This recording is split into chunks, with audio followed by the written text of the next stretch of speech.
Power play के भीतर ही गुजरात ने 77 रनों का आंकड़ा पार कर लिया था।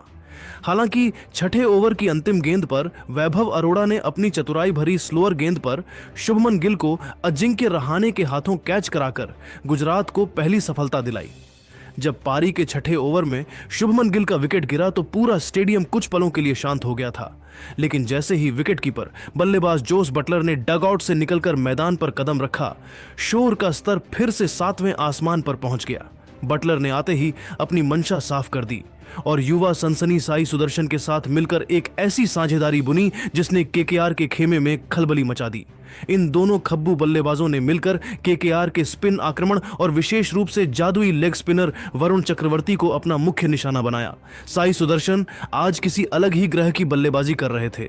उन्होंने मैदान के हर कोने में वरुण की गेंदों को बाउंड्री के बाहर भेजा और मात्र 22 गेंदों पर अपना आतिशी अर्धशतक पूरा किया। हालांकि जब ऐसा लग रहा था कि साई आज दोहरा शतक बना देंगे, तभी 11वें ओवर में वरुण चक्रवर्ती ने अपनी चतुराई का परिचय दिया। उन्होंने एक तेज और नीची रहती हुई गुगली फेंकी जिसे साई पढ़ने में पूरी तरह चूक गए और गेंद उनके डिफेंस को भेदती हुई सीधे स्टंप से जा टकराई। साई 58 रनों की एक विध्वंसक पारी खेलकर जब पवेलियन लौटे तो पूरा ईडन गार्डन स्टेडियम उनके सम्मान में खड़ा हो गया था। ईडन गार्डन स्टेडियम में जब पारी के 11वें ओवर में साई सुदर्शन का विकेट गिरा तो दर्शकों की गूंज कुछ पलों के लिए थम गई थी। लेकिन यह शांति उस आने वाले तूफान की आहट थी जिसका नाम है ग्लेन फिलिप्स। जैसे ही दुनिया के सबसे खूंखार और स्पिन गेंदबाजों के काल माने जाने वाले फिलिप्स ने मैदान पर कदम रखा, पूरे स्टेडियम की ऊर्जा एक अलग ही स्तर पर पहुंच गई। फिलिप्स और जोस बटलर ने मिलकर यहां से जो विध्वंसक जुगलबंदी दिखाई, उसने केकेआर के कप्तान अजिंक्य रहाणे और उनके रणनीतिकारों के चक्रव्यूह को पूरी तरह छिन्न भिन्न कर दिया। फिलिप्स ने क्रीज पर आते ही यह साफ कर दिया कि वे आज रक्षात्मक क्रिकेट खेलने के मूड में बिल्कुल नहीं हैं। उन्होंने आते ही स्पिनरों पर अपना मानसिक और तकनीकी दबदबा बनाना शुरू किया। विशेष रूप से क्रिकेट के दिग्गज और दुनिया के बेहतरीन ऑलराउंडरों में शुमार सुनील नरेन को उन्होंने अपना मुख्य निशाना बनाया। फिलिप्स ने नरेन की फिरकी को बड़ी ही आसानी से पढ़ा और एक ही ओवर में 3 लगातार और गगनचुंबी छक्के जड़कर ईडन के मैदान को शोर के एक ऐसे सैलाब में डुबो दिया जिसे संभालना राजस्थान के फील्डरों और गेंदबाजों के लिए नामुमकिन साबित हो रहा था। हर छक्के के साथ गेंद स्टैंड्स की गहराई में खो रही थी और केकेआर का आत्मविश्वास गिरता जा रहा था। दूसरे छोर पर जोस बटलर ने भी अपनी जिम्मेदारी को बखूबी समझा। उन्होंने एक छोर को मजबूती से थामे रखा और अपनी सधी हुई बल्लेबाजी के साथ आगे बढ़ाया। बटलर ने क्लासिक कट्स और पुल्स के जरिए 49 रनों की महत्वपूर्ण पारी खेली और फिलिप्स को अधिक से अधिक स्ट्राइक देने का काम किया। लेकिन जब बटलर अपनी इस पारी को एक बड़े और व्यक्तिगत स्कोर में बदलने के बिल्कुल करीब थे, तब रफ्तार के असली सौदागर नवदीप सैनी ने अपनी विश्व स्तरीय महानता का परिचय दिया। सैनी ने पारी के 16वें ओवर में गेंद संभाली और एक ऐसी सटीक आग उगलती और रोंगटे खड़े कर देने वाली यॉर्कर डाली जिसका जोस बटलर के पास कोई तकनीकी जवाब नहीं था।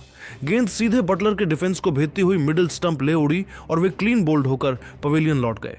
बटलर के आउट होने के बाद भी गुजरात टाइटंस की रनों की रफ्तार में रत्ती भर भी कमी नहीं आई, क्योंकि अब क्रीज पर युवा सनसनी वॉशिंगटन सुंदर का प्रवेश हो चुका था। सुंदर ने पारी के अंतिम ओवरों में अपनी पावर हिटिंग का वह अद्भुत और अकल्पनीय मुजाहरा पेश किया जिसे देखकर केकेआर के अनुभवी गेंदबाज भी असहाय और लाचार नजर आने लगे।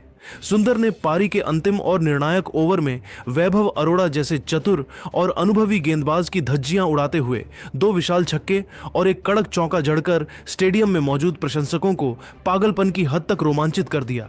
सुंदर के इस विस्फोटक प्रहार और दूसरी ओर ग्लेन फिलिप्स की अविश्वसनीय और जादुई बल्लेबाजी की बदौलत गुजरात टाइटंस ने निर्धारित 20 ओवरों की समाप्ति पर स्कोरबोर्ड पर 4 विकेट के नुकसान पर 219 का एक ऐसा विशालकाय और हिमालय जैसा शिखर खड़ा किया जिसने कोलकाता नाइट राइडर्स के सामने एक नामुमकिन सा दिखने वाला लक्ष्य रख दिया। ग्लेन फिलिप्स 76 रनों की अपनी शानदार नाबाद महापारी खेलकर जब डगआउट की ओर लौटे तो उन्होंने यह सुनिश्चित कर दिया था कि कोलकाता के ईडन गार्डन मैदान पर आज रनों का एक नया सुनहरा इतिहास लिख दिया गया है।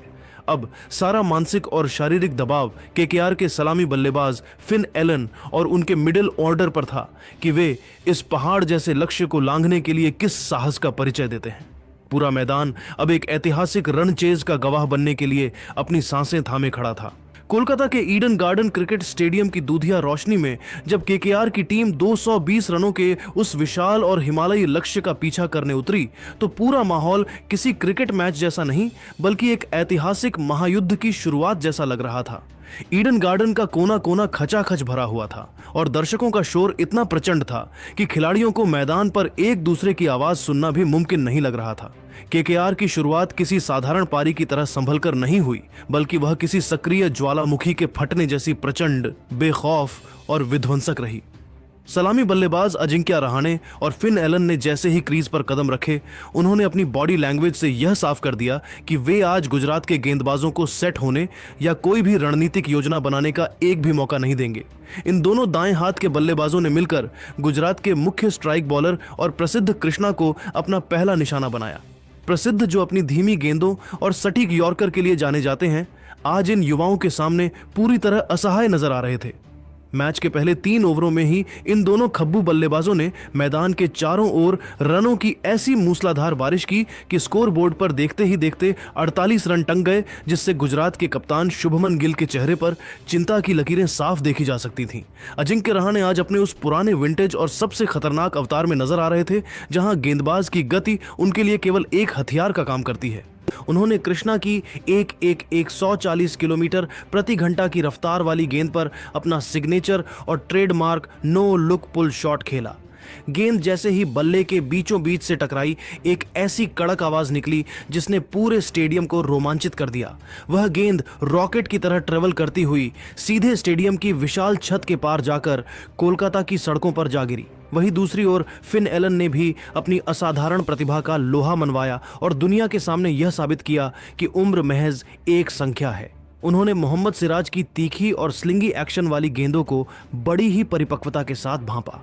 एलन ने सिराज की रफ्तार का इस्तेमाल करते हुए उन्हें लगातार 3 कलात्मक चौके जड़कर गुजरात टाइटंस के खेमे में सन्नाटा पसरा दिया। उनकी बल्लेबाजी में वह नजाकत और दिलेरी थी जो केवल महान खिलाड़ियों में देखी जाती है। ईडन का मैदान अब केकेआर की इस आतिशी बल्लेबाजी के रंग में पूरी तरह रंग चुका था और गुजरात के प्रशंसक यह सोचने पर मजबूर थे कि क्या आज उनके घर में कोई नया इतिहास लिखा जाने वाला है। रणों की इस बहती गंगा और केकेआर के इस प्रचंड वेग को रोकने के लिए गुजरात टाइटंस के कप्तान शुभमन गिल ने बड़ी ही सूझबूझ के साथ एक रणनीतिक दांव खेला। उन्होंने तेज गेंदबाजों की पिटाई को देखते हुए तुरंत अपनी योजना बदली और युवा स्पिनर वॉशिंगटन सुंदर को आक्रमण पर लगाया। सुंदर ने कप्तान के भरोसे को सही साबित करने में बिल्कुल भी देर नहीं लगाई। अपने पहले ही ओवर में उन्होंने फिन एलन 31 रन को अपनी एक स्किडिंग और तेज आर्म ड्रिफ्टर गेंद पर पूरी तरह चकमा दे दिया। पैड्स पर जा लगी और अंपायर ने बिना किसी हिचकिचाहट के उन्हें एलबीडब्ल्यू आउट करार दिया। एलन के आउट होने के बाद ईडन में ब्लू जर्सी पहने प्रशंसकों की गूंज सुनाई दी, लेकिन यह खुशी ज्यादा देर तक शांत नहीं रहने वाली थी, क्योंकि मैदान पर प्रवेश हुआ केकेआर के ऑलराउंडर कैमरून ग्रीन का। ग्रीन और अजिंक्य रहाणे की इस जादुई और आक्रामक जुगलबंदी ने ईडन के मैदान पर मानो आग लगा दी थी। ग्रीन ने आते ही यह जता दिया कि वे आज बड़ी पारी खेलने के मूड में हैं। उन्होंने मैदान के हर कोने में अपने सिग्नेचर शॉट्स खेले और गुजरात के गेंदबाजों की लाइन लेंथ बिगाड़ दी।